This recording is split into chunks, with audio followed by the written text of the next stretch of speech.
New Thought Media Network. We are a global broadcast network of positive music, media, and entertainment, inspiring humanity's evolution along the journey of enlightenment and creating a world of love, peace, empowerment, and prosperity for all. New Thought Media Network. Positively inspiring. From the New Thought Media Network, this is the Conscious Reality Show with your host, Sara Nichols, where conversation plus intention reveals a new reality. Every week, Sara and her guests will discuss what they know and what they don't. Experimenting in front of everyone with what else is possible. I'm Sunny Childs, and here is your host, Sara Nichols. Thank you, Sunny. Oh my gosh. Red wine, chocolate, impulse purchases, or I'm sorry, please forgive me, thank you, I love you. That is my big question for the week of how I'm getting through this new era of politics or / renewed era of politics in United States of America. I really have been binging Ho'oponopono lately, saying, thank you, please forgive me, I'm sorry, I love you, over and over again. And that's, God, who is that to? It's to myself for somehow not changing the political outcome. Like I personally could have done that all on my lonesome. It's to the Democratic Party for not getting it done. It's to all the people who voted for the president-elect, and it's to the president-elect. And but I can't always say, I'm sorry, please forgive me, thank you, I love you, to all of those people, because sometimes I feel too angry. But it does help me. And you know, that practice was developed in Hawaii and used and popularized from a psychiatrist, Dr. Len, who used it to completely change the environment at what used to be called a facility for the criminally insane. And if it can work for the criminally insane, then I think it can work for this new administration. So, on that note, I want to introduce you to the very exciting guest we have this week, Jen Byers. Jen is an investigative journalist who is freelance and going where they want to go, picking their projects and hopping around the country or hopping around the country from their laptop. And we're going to find out about some of the interesting places they have and people and cutting edge matters that they've covered and what they think of it and how they handle it. So let's bring on Jen Byers to chat. Hi, Jen. Hey, so nice to talk with you. Yeah, thank you. Thank you for coming. I understand. I understand you're on the East Coast in order to cover something very exciting in Baltimore. I'm actually on the East Coast for a funeral in Baltimore, but I'm going to be attending hopefully the Supreme Court case of the U.S. versus Skermeti, which is it's going to be in D.C. on December 4th. It's the opening oral arguments for the gender affirming care case for trans youth. So it was basically brought out by a family in Tennessee whose child is trans, and basically has been denied the right to have puberty blockers, denied medical care. And so they're taking it to the Supreme Court. And it's supposed to be a pretty high profile case. There's supposed to be a couple days of protests as well. So I'm going to be doing some personal stuff and then attending that. I'm still waiting on getting my will I be inside the court press pass. I'm on the list. They're just got to confirm the list. But if not, I'll be outside. So, yeah. And who will you be covering it for? So I am working on a long-term project, basically turning my book Turncoat into a film, and that's part of that. And also, I have a couple pitches out right now that I don't want to like confirm yet, but I know how that is. I've got some folks that are just like waiting on the green light. So fantastic. So you have covered a lot of ground in the past few years since you've been doing this. I know you spent a full year at Standing Rock, or? Well, the occupation was only from April 2016 to February 2017. So I was there for some time in the winter, basically from like the fall to the winter, November through December. And then I came back. Towards, after the main blizzards had passed to cover basically the rate of it. But afterwards, I followed water protectors. I worked with water protectors across the country, traveling to places like Oklahoma, rural California, Navajo Nation, went back to Standing Rock, and I worked with water protectors, traveled with water protectors for about 2.5 years, making documentaries, making films. And then I got scouted by Al Jazeera to kind of cover Indigenous issues out of Washington, which was bananas. So yeah, we covered issues kind of all around the world, but I was really still in connection with a lot of water protectors and a lot of land defenders within the so-called US and Canada. Yeah, well, I can imagine that a lot of the people who are viewing now may have questions or thoughts about any of this. So please feel free to put them in the comments, and we'll run them by Jen and see what they have to say. So what drew you to Standing Rock, and what took you on that path? Yeah, that's a really good question. I went to college and I'd studied a lot about sort of philosophy, religion, spirituality. I was a religious studies major. And after college, I kind of was just like, that's enough smart stuff for now. I'm gonna go be a filmmaker for a while. So I was just taking pictures, making little movies, working on commercials, TV shows, all that crap. And then when Trump started to be a thing back in 2015, when he started being a political entity, I was like, this is weird. This is messed up. I need to go see what's going on. I would attend protests. I would attend rallies. I would attend political events. And I would just report about them on social media because I was still working in Hollywood. I was still working as a filmmaker, working as a production assistant, working as a on-set photographer, all that stuff. And then when Trump reared his head, I started going out.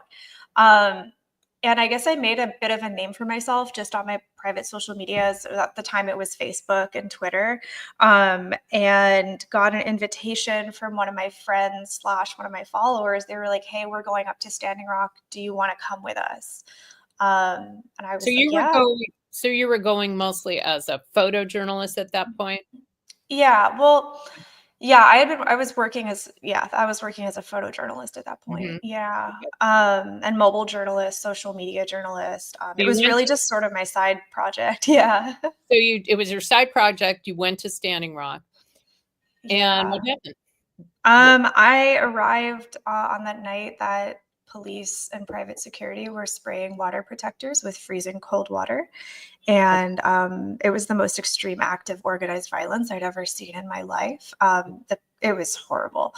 And I was immediately struck by how honestly wonderful the water protectors were, despite all of this horrible stuff that was happening to them. So this kind of gulf, I guess, between just the cruelty that people were experiencing and then just the kindness that I was shown, and just the kind of vibes at camp. I was like, what is going on? What is happening?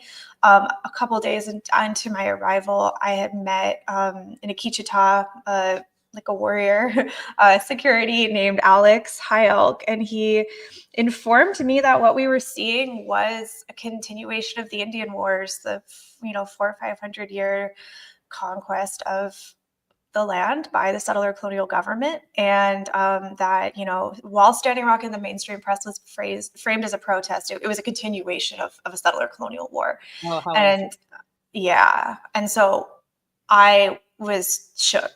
I was like, why didn't they ever teach us about this in school? Like, why has this history been hidden from us? Like, what's going on? So I was really moved. And so I was like, well, he basically asked me to stay and help. And I was like, what the hell can I do? And he was like, well, what can you do? And I was like, I'm a filmmaker. I take pictures. He was like, okay, we have a media tent, go up there, see what happens. And I was like, okay. So I went up to the media tent. I said, introduced myself. And they basically, it was at that time run by the Indigenous Environmental Network. Dallas Goldtooth, who you now see on the show Res Dogs, was one of like the key organizers of it. They basically made me like their secretary so that when visiting press would come in, so BBC, Channel 4, Washington Post, AP, like when all the press would come in, they'd have to stop at the tent to get a pass. And I was just the girl that was like, hi, what's your name? Who's your editor? Okay, cool. Like, let me just get all your details. I'll write out your little press pass, like go over there for orientation. And so when we were in the tent, we would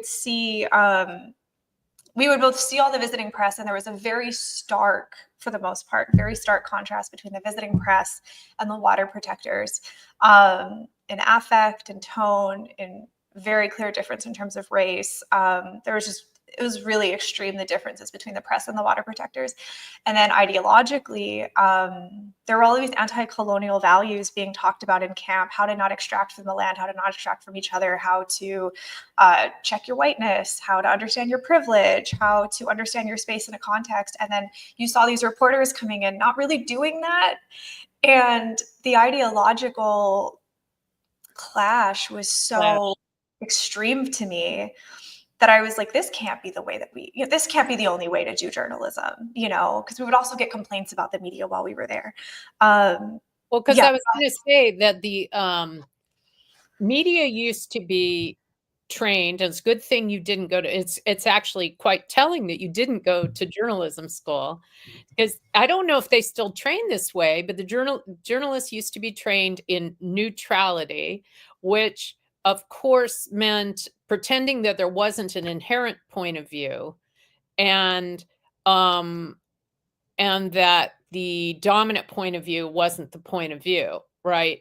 It sounds like that was part of what you were seeing there, that you were actually covering on some level the journalists too. Absolutely. Or Yeah. were you mentally covering them? I was mentally taking notes, yeah. Right? I was mentally taking notes. So yeah, I at that time I was self-taught. I've since gone to journalism school, and it's interesting. I wrote a book when I was at journalism school. It's called Turncoat. I critiqued heavily what neutrality actually functions to do.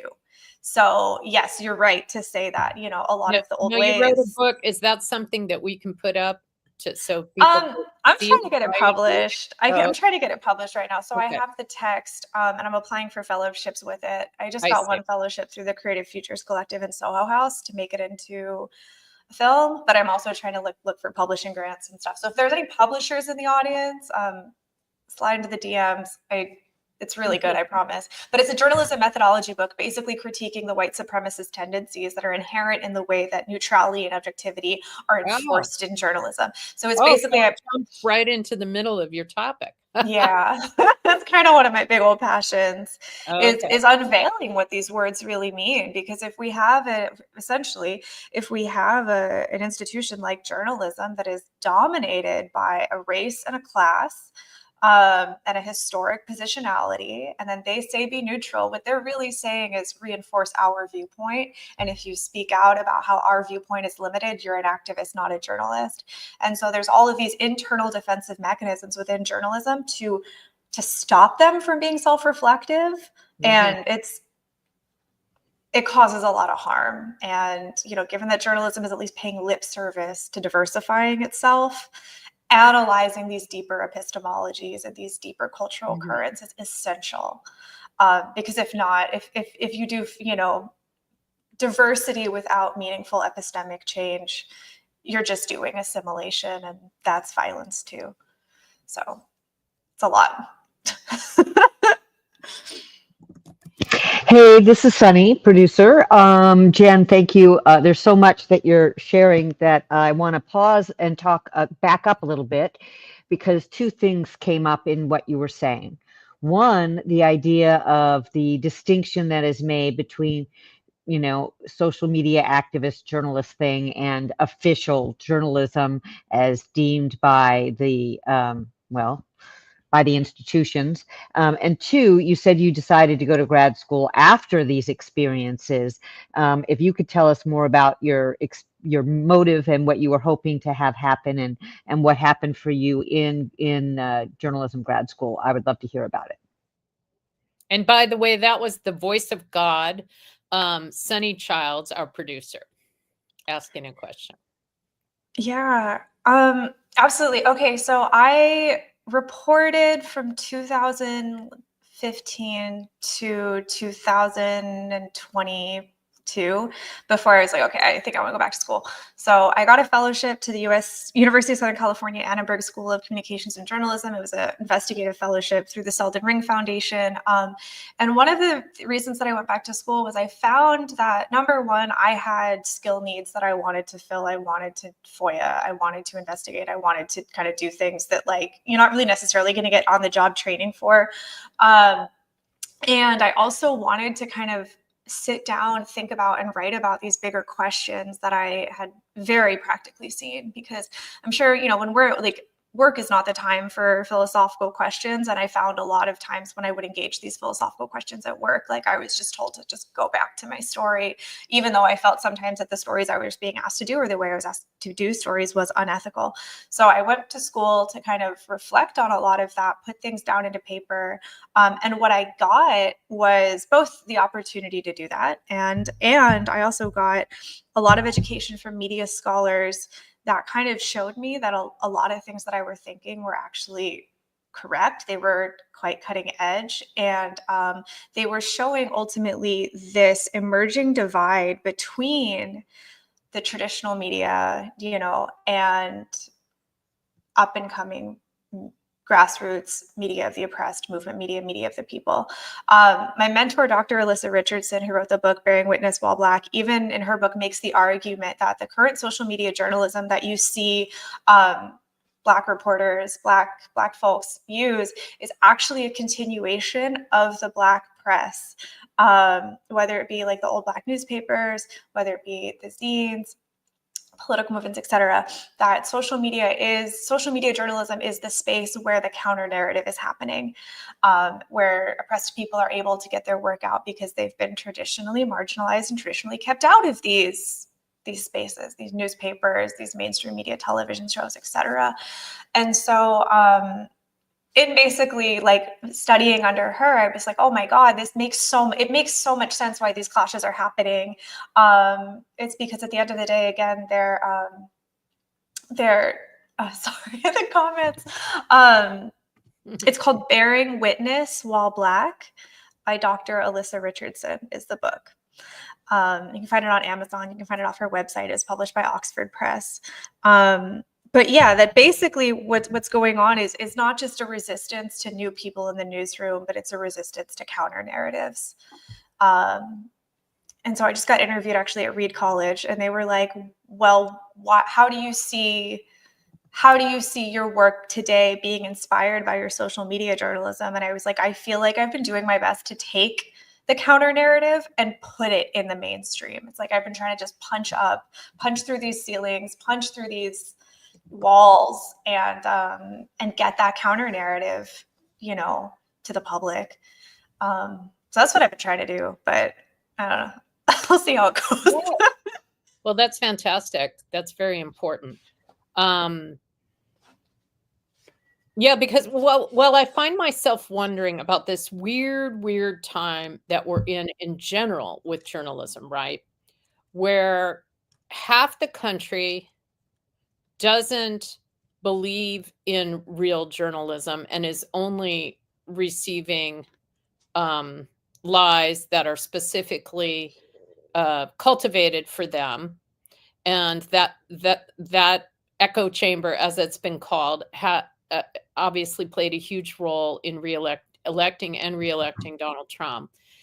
And then you have this other real journalism that is problematic in the various ways that you've stated, and that as it perhaps begins to diversify its writers and its perspective, also gets attacked more and more by the other world. And so I do find, and it may be partly a function of my age, that I tend to get defensive about the real journalists, because it's the only place where I feel like it's the main place where I feel like I'm getting actual news. And yet I know that, having read Noam Chomsky for years, how much the New York Times, for example, is leaving out of every story. And, having followed Democracy Now! For years, I know there's lots of other stories that can be told. How do you sort of navigate those waters? What do you think about that? No, totally. And I think that's one of the biggest sort of, that's a conflict that I come up with a lot, because I think with the sort of the critiquing of fake news, the attacks on the media, the attacks on the press, the reality that our industry is going under very quickly, in part because of the authoritarian crackdowns, and for a lot of different reasons. Loss of advertising revenue. Yeah, inability to adapt to social media, things like that. Inability to reach the counter publics. I think that there's a lot of reasons why journalism is under attack, and I think a lot of people within mainstream journalism have just responded to those critiques as being like, no critique, all critique is bad. All critique is invalid. They are trying to force this on it. And it's like, okay, let's pause for a second. Yes, calling us fake news and saying that we're the enemy of the people and advocating for your followers to shoot us, that is bad. Saying that vaccines cause autism, sharing misinformation, like, what's the word when you basically make someone who's extremely villainous seem benign? That's bad. Mm-hmm. That is truly bad. On the flip side, when Black people, when Indigenous people, when queer people, when trans people want to be well represented in the media and are finding that I'm not binary, I'm queer, that we are systemically smeared, that we are systemically insulted, that we are systemically kicked out, that places like the New York Times are actively contributing to policies and to social movements that harm our lives. And we speak up and we say, we want to be the sovereign. We want to be able to tell our own stories. We want to be able to bring our information, our facts, our communities into the discussion. Yes. Some of the methodologies that you're using are inherently keeping us from doing that. And some of the internal biases that you have in your institutions make your institutions hostile to us. That is a completely different set of critiques, And I understand when people are on the defensive, they're immune to, a lot of people get on the defensive and put walls up. However, part of what I argue in Turncoat is that we need to be more self-reflective as a field. And we need to acknowledge these differences in critiques, because simply saying fake news, shoot journalists, and hey, the media has been complicit in lynch mobs. The media has been complicit in the genocide of Palestinians. These are completely different vectors of critique coming from different places. And that needs to be reckoned with. Have you ever, well said, have you ever had any dealings with or do you know at all the Center for Public Integrity in Washington, D.C.? I've never worked with them. I would. You know about them? So the Center for Public Integrity is a nonprofit that essentially does investigative reporting at a level that they haven't done before. And Chuck Lewis is the leader of it and has been for some time. When you're in DC, you should meet with Chuck. Let me set up a meeting with you. I would love that. That would be wonderful. Fantastic guy. And I worked with him when I was at Public Citizen in Washington, D.C. on a few things. I think back then he might have been, I can't remember if he had already created the center by then, or if he was being paid to be an investigative reporter by and in various publications. So yeah, let's do that. All right. Well, given that I just pretended that we were sitting around in the Voice of God's living room, let's go to our break now. And then when we come back, dig into a lot more of these things. Okay. How about that, Sunny? Can we do that? And acknowledge our...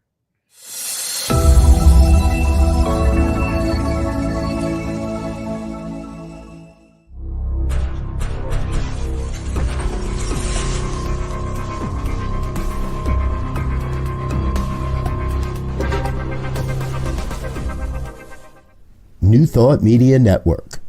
We are a global broadcast network of positive music, media, and entertainment, inspiring humanity's evolution along the journey of enlightenment and creating a world of love, peace, empowerment, and prosperity for all. New Thought Media Network. Positively inspiring. And we're back with the Conscious Reality Show, where I am having the great privilege to have Jen Byers on, who is an investigative reporter who is sort of reinventing the way investigative reporting is done. And we get to see her slide into the picture right there. Hi, Jen. Welcome back to the break.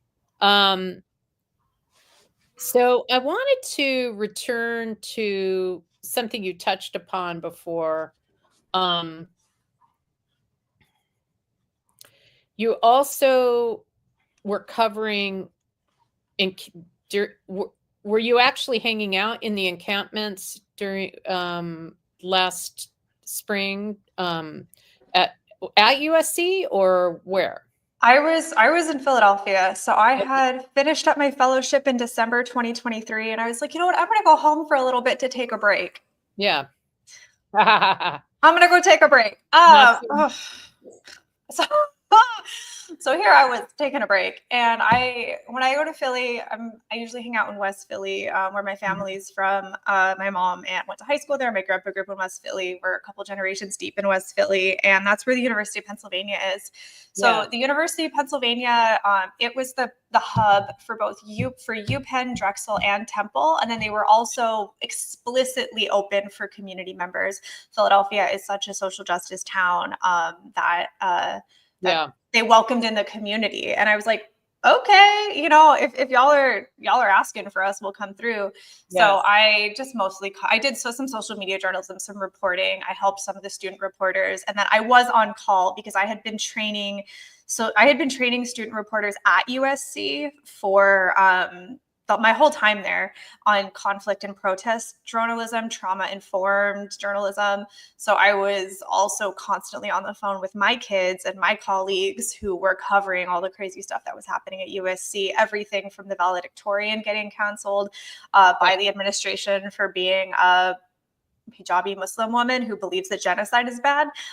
She was not allowed to speak. So everything from that through the founding of the encampment to the LAPD SWAT team raiding the encampment to the sort of subsequent lockdown of campus. The UPenn situation was a lot more mellow, a lot more calm. The Philadelphia DA, Larry Krasner, even came out and said, hey, we invented the Declaration of Independence. We invented the Constitution. We invented the First Amendment here. Y'all kids are allowed to protest. So there was some details where, they did eventually arrest a bunch of the kids and clear the camp. And it was, but at least like the DA was on the side of free speech. But it was really interesting seeing the micro movements of how that camp played out and how, The Penn president appealed to the DA. The DA said, no, we won't raid you. Then the Penn president appealed to the mayor, and the mayor said, okay, we'll raid you, but we have to raid the homeless camps first. So I think it was something like they raided the homeless camps Wednesday, and then they raided Penn on Friday. And I was like, this is a joke. Like how they just needed that twofer. They just needed to raid. They just like can't have people outside, I guess, anymore. So that was pretty harrowing, but that's where I was.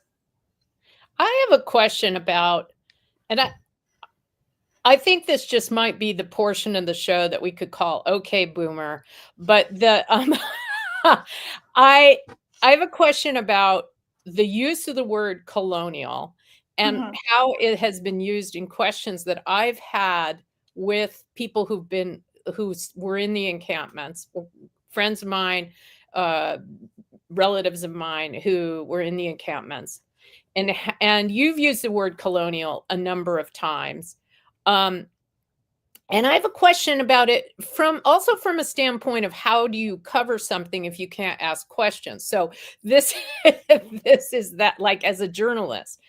So I had a conversation with one person who spent several weeks in the encampments, where I was asking about the chanting of "From the river to the sea," all of Palestine shall be free. And I was asking, okay, what does that mean? What does that look like? What's going to happen with the Israeli settlers that are there? What's it going to look like for Palestine to be free? And I was told that every question I asked was a colonial question, because it was implying that I had got to have any say or any interest in what would happen next, that it was up to the Palestinian people to make those decisions, and I didn't get to even ask what was going on. Tell me what your thoughts are on that. This is one reason that I'm really grateful to be a journalist in a time of political upheaval, is because my job is to help people understand each other and to help people understand different types of ideologies and the way different communities function, right? And different belief systems function. So I guess, can you repeat the question part of it? Well, there are multiple things. There are multiple things in there, but what I would like to know is how can any journalist function if they're told they're not allowed to ask a question because it's colonial? Oh, okay. So this is actually something that was day one at Standing Rock. I'm so grateful that I really started my real reporting career at Standing Rock, is because I just got immersed really quickly in protocol. So there was a rule at Standing Rock that was like, I'm gonna be blunt. They were like, if you're white, you're not allowed to ask questions. Okay. And I was like, okay. And they were like, the information that you need will come to you. Trust us. And I was like, okay. I was like, here I am. I'm on Lakota land, like getting shot at by the cops. Like, try it out. And it happened. It really happened. I was given the information that I needed. And when I built trust with people, they shared more and more and more information with me. And through being at camp, being around, declaring myself as media, building trust, being a member of the community, I was given, I know so much more than I probably should know, given the fact that I'm a little Irish girl. But I was given a lot of information. And there, of course, were times where people would be like, hey, we trust you. So-and-so is open to being interviewed. Would you interview them? And I'd be like, yes. Am I allowed to ask questions in this interview? And they'd be like, yeah, that's fine. Like this is a time when you're allowed to.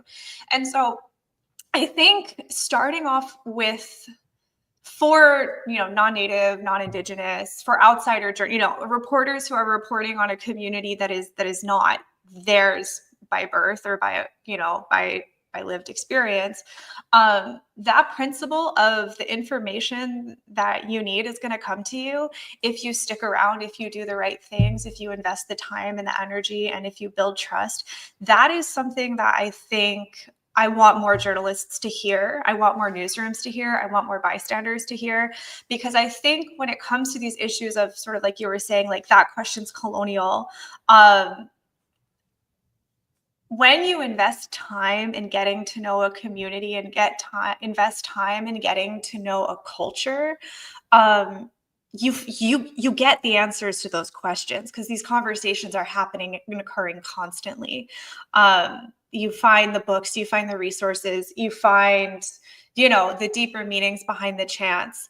And a lot of the answers to the kind of common questions that I've heard people ask, for example, about Palestine or about land defenders, or, a lot of these issues are actually solved if you just kind of hang out and listen and you're chill.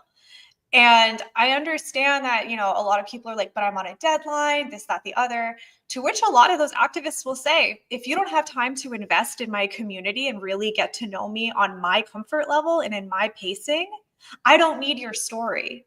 I think one of the, I guess, extractive issues of journalism is that it's the assumption that the community needs the reporter.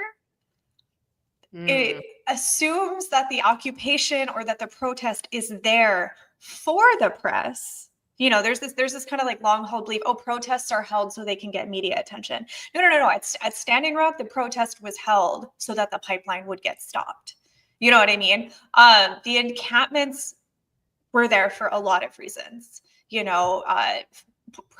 For example, pressuring the university to divest. For example, connecting people who were in support of that issue together to build community. Creating a healing space for those people. Bringing together a list of demands, creating a counterculture, just being a kind of a flare up of the anger and the grief and all of that, that spot. And a lot of these times, these communities are open to media coverage, but they do want it, especially historically oppressed, historically marginalized communities. Like, they want the help, but they do want it on their terms, because they've seen what help not on their terms does to them. And then, that opens up these other questions of saviorism, of extraction, of all of these different things.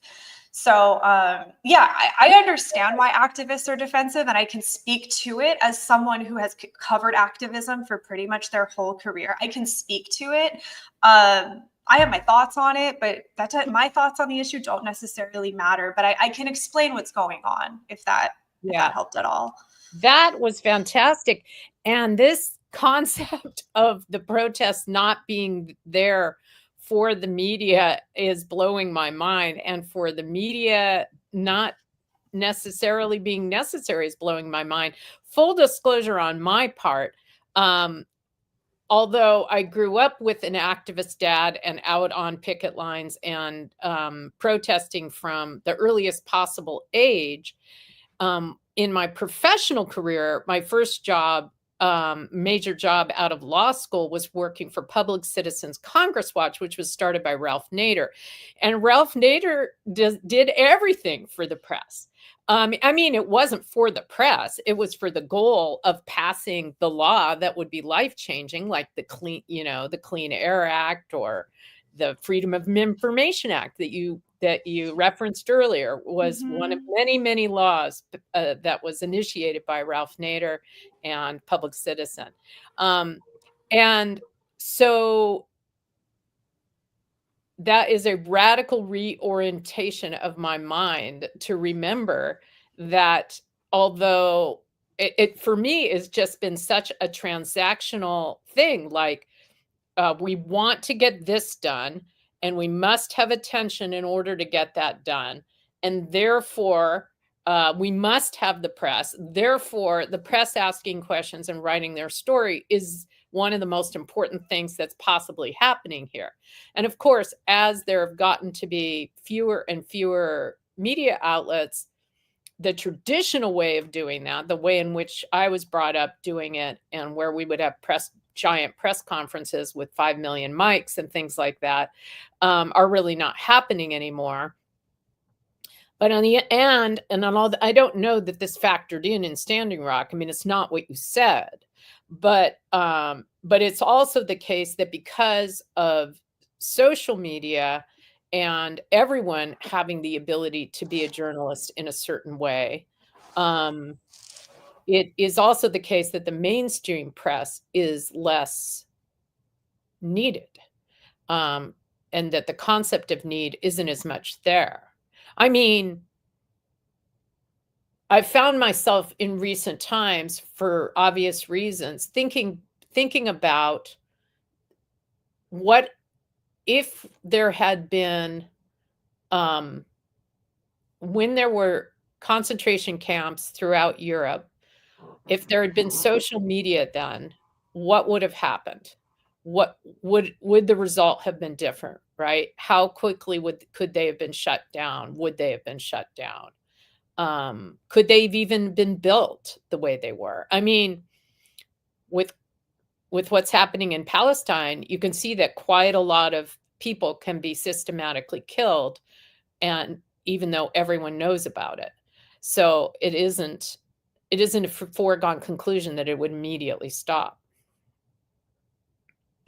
Yeah, I've said a lot over the past year, like, wow, humanity has developed the capacity to live stream and to inform the world about a genocide in real time. We have not developed the means or the technology to stop a genocide in real time.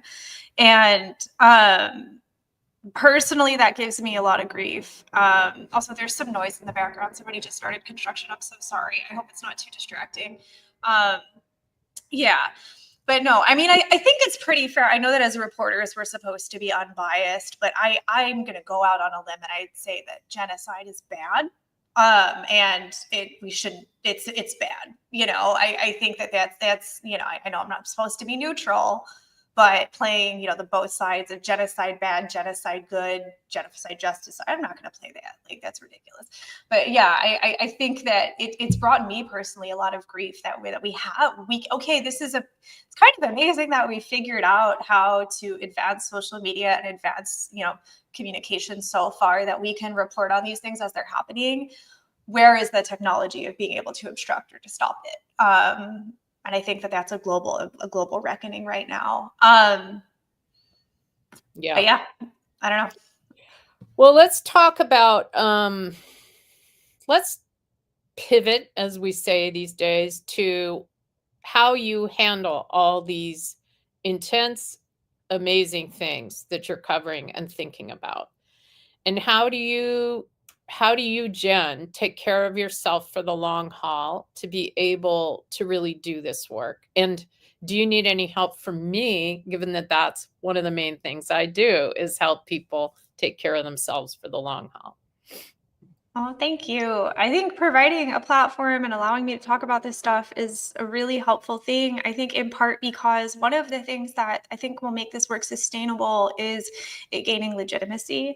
One of the reasons that I did go back to school was because I was like, hey, you know, if you're sharing new or creative or innovative or even, I mean, you know, just, you know, ideas without letters behind your name, oftentimes you're going to be looked at like a kook. But if you got the letters behind your name and you got that institution, so you got those stamps of approval, you're a visionary and you're pushing the world forward. So I've been trying to sort of like gain legitimacy, put these ideas in more spaces, just really get that legitimacy on, because this change has to happen, right? So I think platforming is freaking amazing. I would say in terms of taking care of myself, like, I don't know that I'm actually that good at it right now. Like, ever since Trump, a lot of, you know, Trump's reelection, a lot of people have been reaching out to me and they're like, you need to take care of yourself. They're like, we know how hard you go in these moments. Like, your goal is to stay alive and take care of yourself. So that's a really good question, how you take care of yourself, because I'm trying to figure that out right now. You want a suggestion of an easy tool? Are you open to one? Yeah, you don't sure. You don't have to do it, but and that is truth. Who does this belong to? It's a question. So I believe in questions. I love questions as not necessarily a question for me to answer or for anyone else to answer, but a question to the universe that brings me to my own inner knowing. That's what I'm into.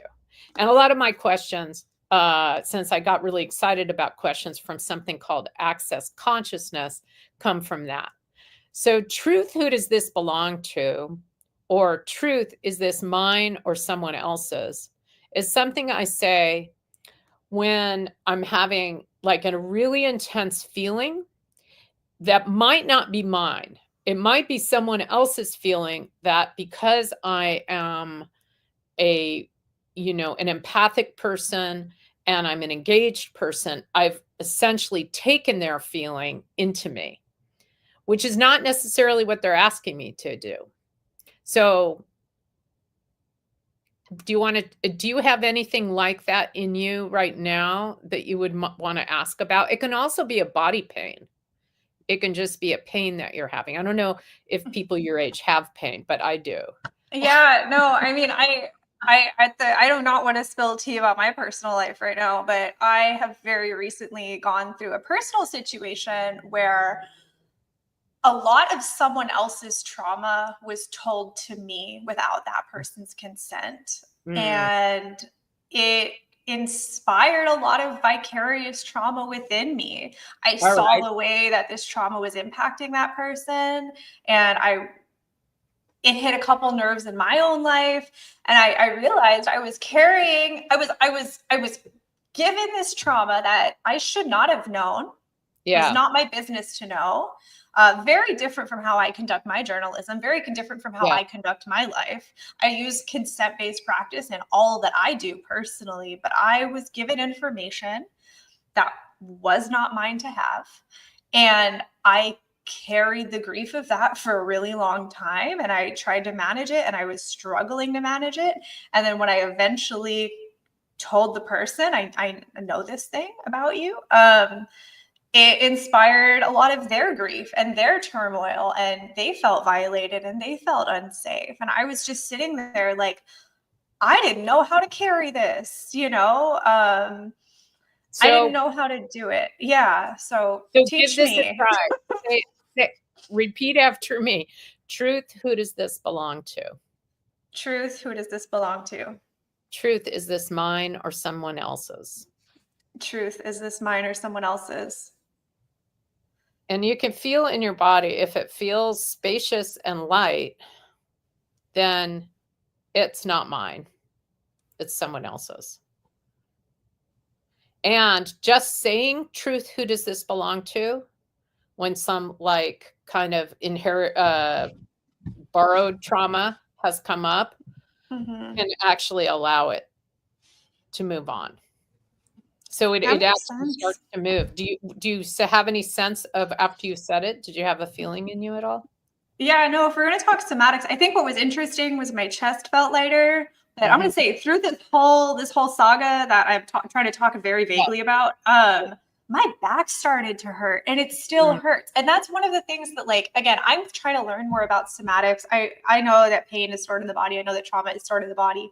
And one of the things that was really kind of wild to me about this saga was how much back pain I was experiencing, and how when I sort of stepped out of it, or when I was like in my own world, I experienced less of it. But I think one of the things that was interesting about this particular vicarious trauma was it resonated with me because I'd experienced not the same by any means, but similar things. And so I think one of the things that like with journalism safety, we teach journalists is like, if you're covering something that has happened to you, or something that is like something that's happened to you, like you're going to have a slower rate of recovery because you are going to be processing your own grief with it. Yeah. And so that's one of the things that I think has been also interesting about a lot of the things that I cover, right? I'm Irish American. I'm Irish Catholic on my mom's side. We're famine survivors. We know that, we're survivors of colonization. We're survivors of, attempted genocide. They didn't get all of us, but my people 1/3 of my people have been killed a couple times. Yeah. So these issues of colonial stuff, these issues of degradation, massive population degradation, they are something that live in my own personal history. And that has been something that, kind of like this issue, which let me put it into the political sphere again, there is that complicated thing where it's like, no, my land is not actually being stolen right now. If anything, I'm in this complicated place of being, the descendant of displaced people. that, you know, now lives in a territory that has displaced people, that I'm in this dual thing where one, when I see these issues of genocide, where I see these issues of eradication, where I see these issues of blatant injustice, famine, land theft, it strikes a personal chord within me, deep within me. Yeah. But it's also not happening to me right now. You know what I mean? And that tension is something that is really complicated and really hard to deal with. I'm not saying it's harder than other people's experience. I'm just saying it's hard. That's good to acknowledge. Yeah. Hey, Jen, you talked a minute ago about in journalism and consent-based journalism, and that somehow providing maybe a pause or a buffer or a frame or a container so that you're not getting other people's trauma unknowingly in journalism. And so could you maybe poke around a little more on that idea of consent actually creating safety, not just for the folk that you are reporting on, but also for yourself? Oh, yeah. I think from the jump, I have had to understand security risk of my work, right? At Standing Rock, they would tell us right when we started, they were like, if you go out there with your camera, the police might shoot your eye out.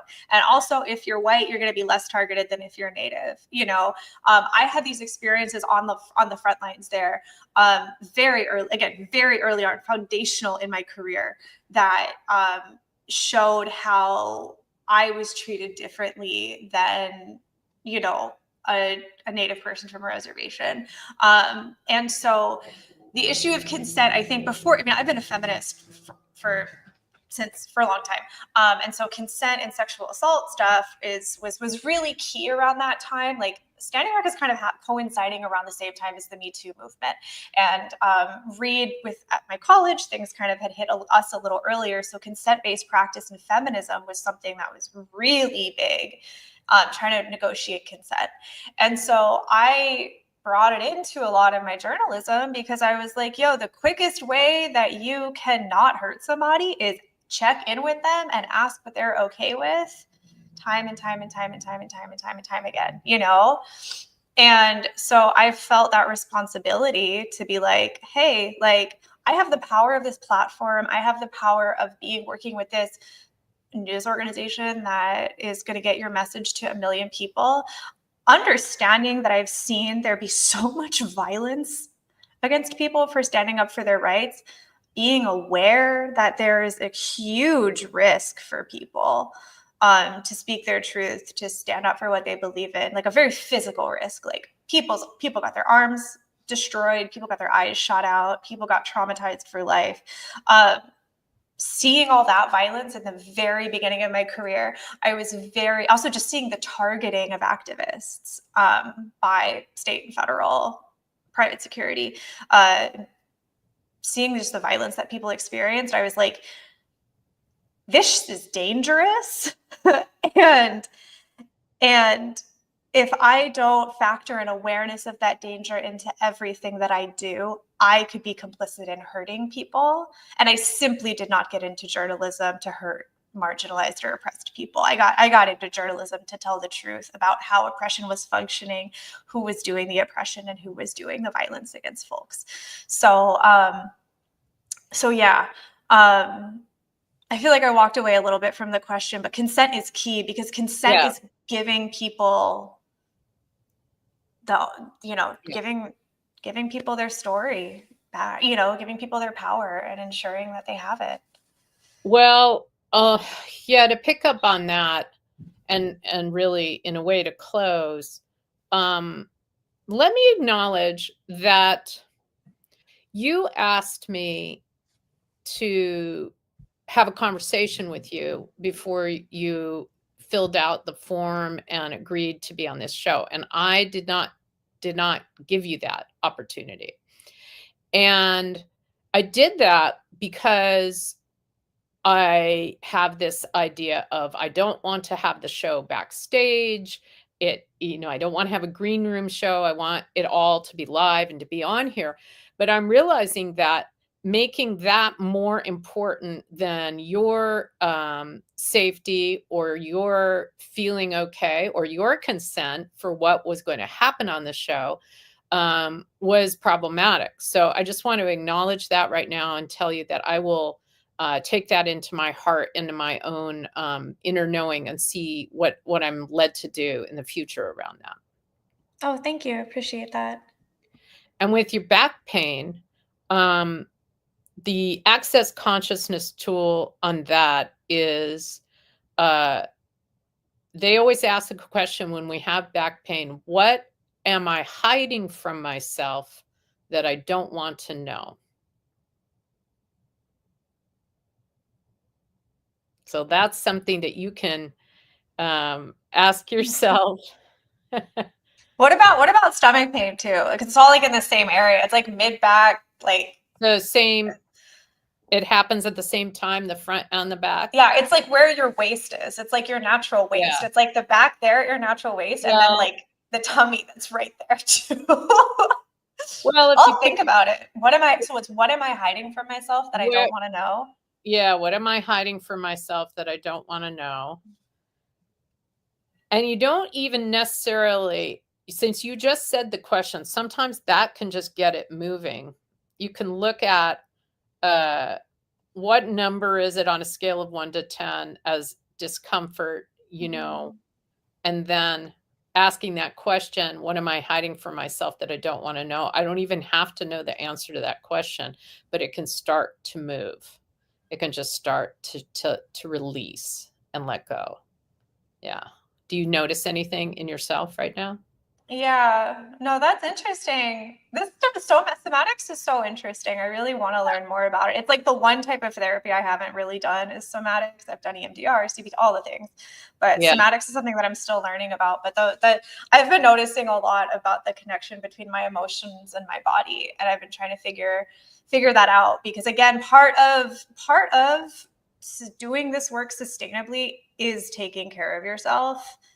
And accepting that this is really painful for everyone involved. Yeah. You know, and and not to create a hierarchy of pain. And if we did create a hierarchy of pain, obviously being a journalist is lower down than being an impacted person. But like, it's hard.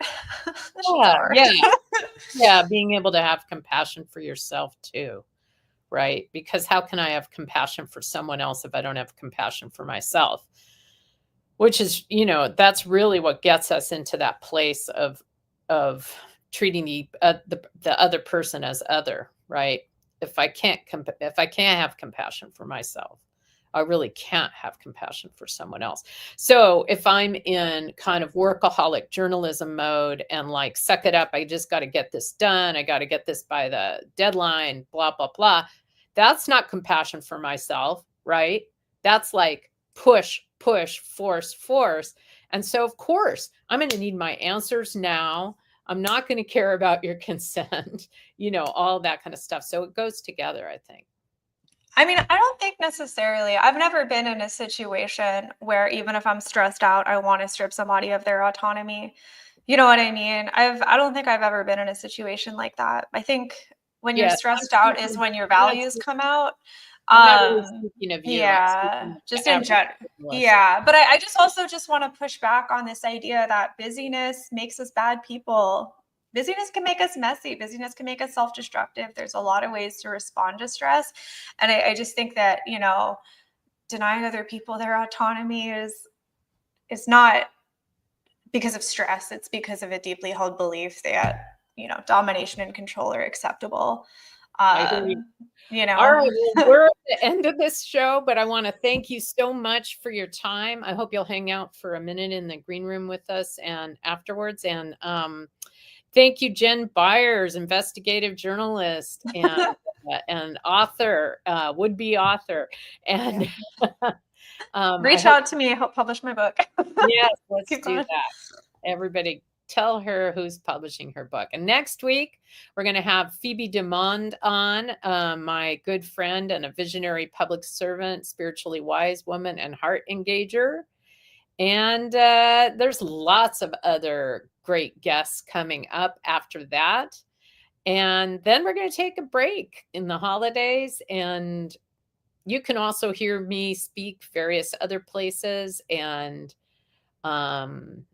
we've got great guests lined up for the new year. So thank you, everybody. Take care of yourself. I'm sorry. Please forgive me. Thank you. I love you. And let's go.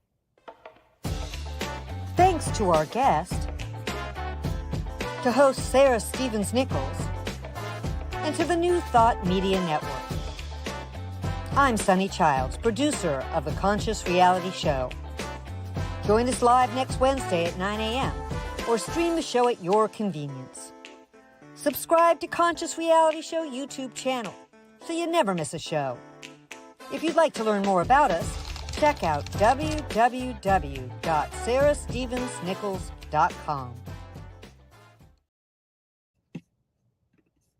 All right.